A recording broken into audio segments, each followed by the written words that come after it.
What's up everyone, my name is Augustine and this YouTube channel is dedicated to my favorite band, the Beatles. So if you love the Beatles as much as I do, make sure you subscribe and you check out my other videos because you're definitely gonna find them interesting. Now in today's video we're gonna talk about Paul McCartney's relationship with the Queen, and I'm gonna tell you a little bit about each time that Paul McCartney and the Queen have met over the years. So Paul grew up loving the Queen. In fact, when he was only 10 years old, as the coronation was approaching, he won an essay contest about the Queen. He wrote an essay about the lovely young Queen, and he even included the lyrics of a love song in it. Paul says he remembers when his name came up as the winner, and he said that he walked up to the stage with jelly legs. He was very nervous, and that was actually the first time that he's been on stage. Before meeting the Queen, Paul and the rest of the Beatles had the chance to meet the Queen Mother and Princess Margaret after the Royal Command performance at the Prince of Wales Theatre in 1963. It was an annual televised performance and it was for charity, so the tickets were very expensive and the audience was very highbrow, very distinguished. And it was in front of this audience that John Lennon made a very cheeky joke saying, "For the people in the cheaper seats, clap your hands. And the rest of you, if you just rattle your jewelry." It was a little bit too cheeky, but the royals laughed, so everything was fine. After the show, they met the Queen Mother and Princess Margaret, and there's footage of that conversation, but sadly no audio. But basically, the Queen Mother asked Paul when they're gonna play next, and he said they were gonna play in Slough. And the Queen Mother was delighted, and she said, "Oh, that's near us, because Windsor Castle, which is a royal residence, is very close to Slough."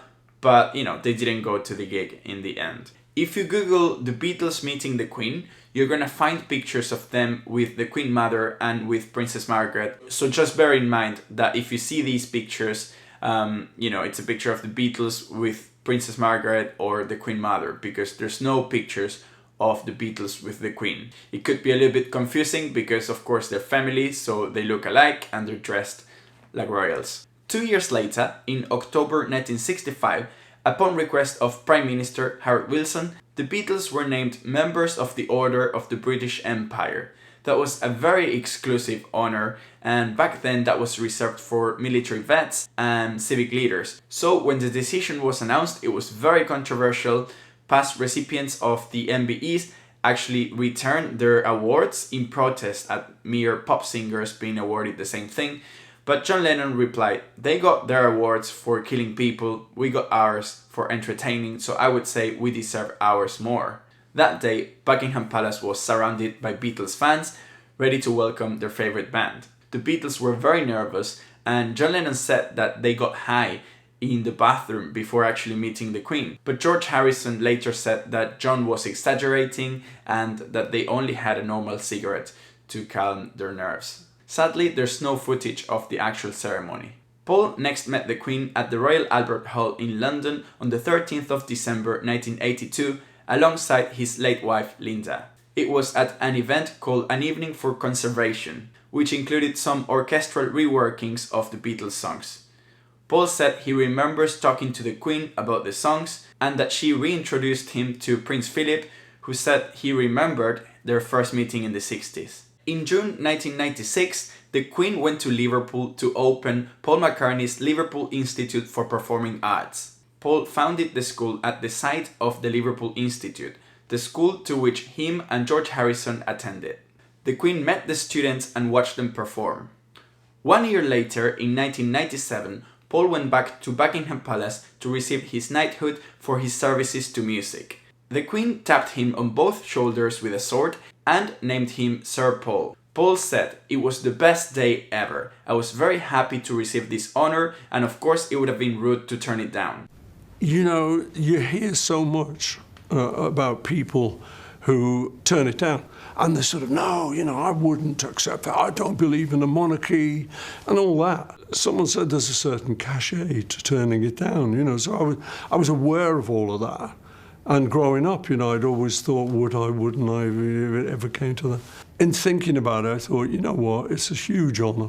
It's like being at school and you get the art prize or something. It's a huge honour. The next time Paul McCartney and the Queen met was on the 3rd of June 2002 at the celebration for the Queen's Golden Jubilee. He even performed the song Her Majesty, which is a very short song about the Queen at the very end of the album Abbey Road. Her Majesty's a pretty nice girl. Someday I'm gonna make her mine. Someday I'm gonna make her mine.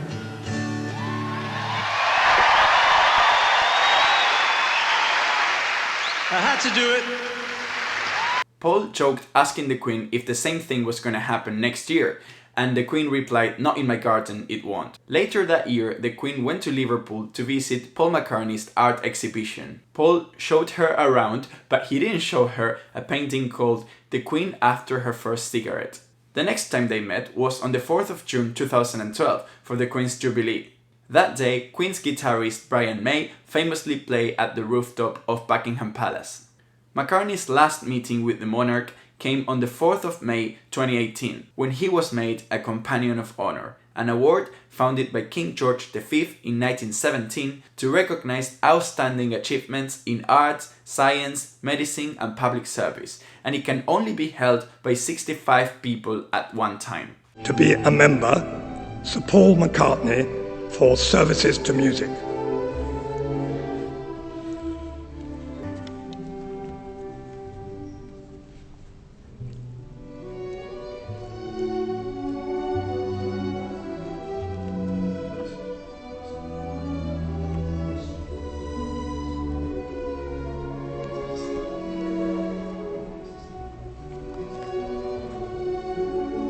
Paul said that when he met the Queen on this occasion, he told her, "We have to stop meeting like this." And she laughed, but he wonders if perhaps he's being a little bit too cheeky, but he thinks she didn't mind. Paul McCartney grew up loving the Queen, and over the years he has only said good things about her. You were also a bit cheeky too, because you said you liked the Queen and you remembered her from your youth. Yeah, well, I do, you know. This thing people now, the generation now, can't understand is that guys my age, we were like, what, 14, very formative teenage years, and the Queen was sort of 24 or something. So to us, she was a babe. And so we grew up loving the Queen for various reasons. I mean, now, you know, I'd be lucky enough to meet her. I just think she's a great woman. He said that she is a great figure in history, that she is worth every taxpayer's penny. He also said that she is the glue holding Britain together, and that people say that the royal family costs too much money, but they also bring in a lot of money. He said, "Looking back, I am surprised and amazed that I had the chance to meet Her Majesty 8 or 9 times, and each time she surprised me with great sense of humor combined with great dignity." Alright, this is pretty much it for now. I hope you find this video interesting. If you did, please give it a thumbs up. You can also follow me on Instagram or Facebook, and there is a PayPal link for donations. And the most important thing is, if you like this video, please make sure you subscribe to this YouTube channel and you check out my other videos, because you're definitely gonna find them interesting. Thank you so much for watching until the end. See you next time. Bye. Well, I'm afraid that's us run out of time. Oh, I'm really okay. sorry. Well, So, thanks. Bye, everyone. thank you very much Thank you. for If I give my